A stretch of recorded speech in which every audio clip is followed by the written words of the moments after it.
And welcome to another video. So today we are checking out a BloodCraft deck. This is an interesting one for me. This is kind of a blood-styled deck with the new cards, of course. Cradle of Dark Divinity, really good card. It does a really nice job and actually is one of the primary cards you want to try and get out in this deck as much as possible, because it does work really well with Masked Mayhem. Since you need to draw 2 cards for this follower to gain Storm, with the Cradle, your first initial draw plus the extra draw from its Evo effect easily gives you that. Plus, if you have an Natura and Great Tree, this does get a free Evo, thus making it useful on the turn it's played. It also goes really nicely with Yuzugu, which of course destroys cards, so when you're in Vengeance this becomes very good, plus it's very easy to draw out. Otherwise, you are focusing on most of the standard stuff, excluding of course the Natura package, which is fairly decent in this deck. At it, it looks like it runs right alongside the old Vengeance cards like Duke and Dame, Entrancing Blow, Urias, you know, all those, and Unsheathed Nightmare, Azazel, all those cards. Runs very, very parallel to those.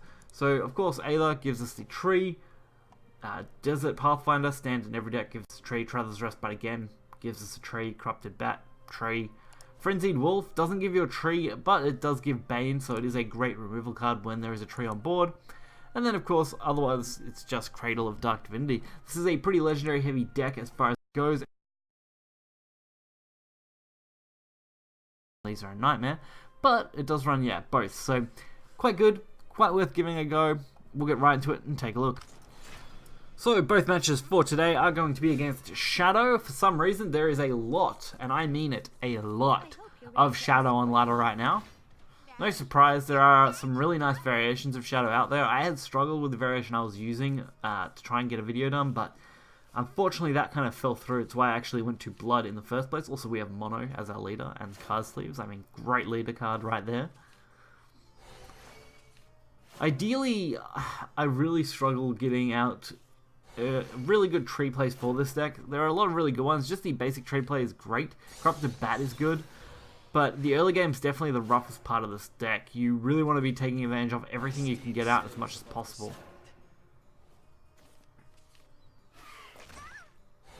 So I get my tree out, I go for another Corrupted Bat, put another tree in my hand. I mean, why not at this point?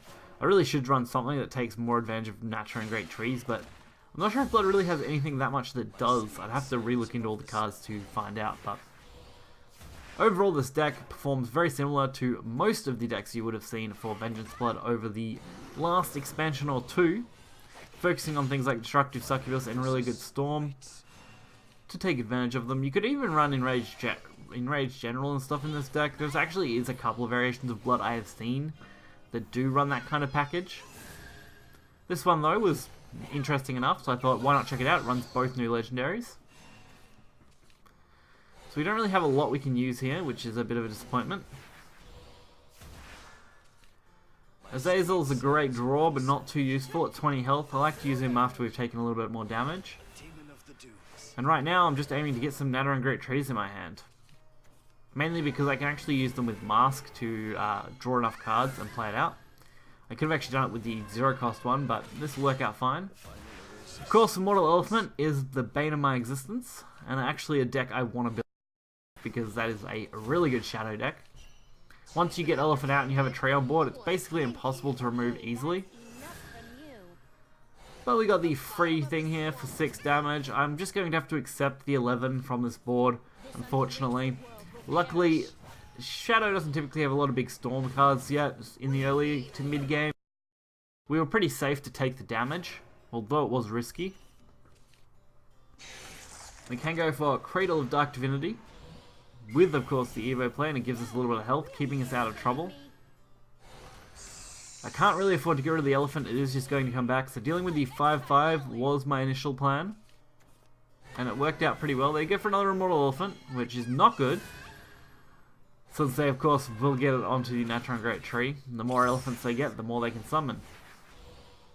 As you'll see here. This is why I want to run the Immortal Elephants. It's actually an insane combination of cards.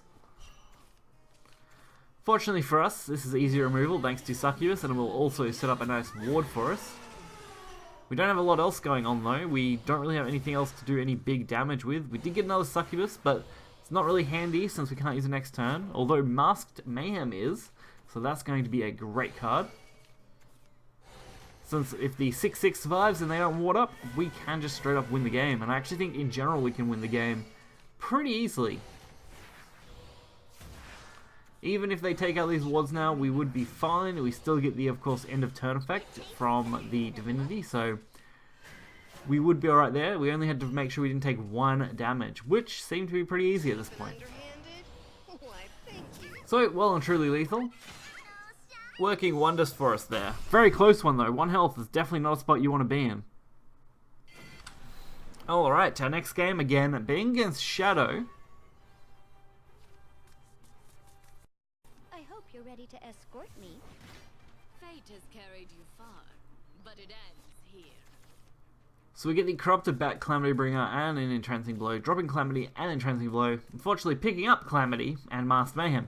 Masked Mayhem, not too bad. Calamity, I don't mind actually. Against Shadow, this could be okay. Although these cards aren't great. I'm not really a fan of any of those. So there's the Extreme Carrot. And we go for our Corrupted Bat, of course, getting us the Naterra, Naterine, don't know, we'll go with Naterra always, great tree. It's probably, like I said, I'm sure it's Naterran, but such is life, pronunciation, not that fun, and Naterra great tree rolls off my tongue a lot better than trying to multiple syllable it all out. Like, Naterran is like, I think 3 syllables, I don't know.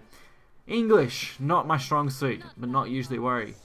So this was a very quick concede, of course. Once you get Urias out against Shadow, usually it's a closed and shut game. It definitely wasn't the craziest game to show you guys, of course, but it was pretty solid to show a nice early game progression for Shadow. But again, struggling against some of the decks lately that have been around, that's really it, and really a struggle. Plus, there isn't a lot to show off with Blood, since what you saw in the first game is basically what you're going for every game. So we might revisit this deck with some changes in the next week or so. We'll definitely cover it better. Hopefully that'll keep you guys pretty happy. Till then though, if you guys did enjoy the video and want to check the stick out, the link will be in the description below. Be sure to like button and subscribe for more content. Until next time guys, see ya.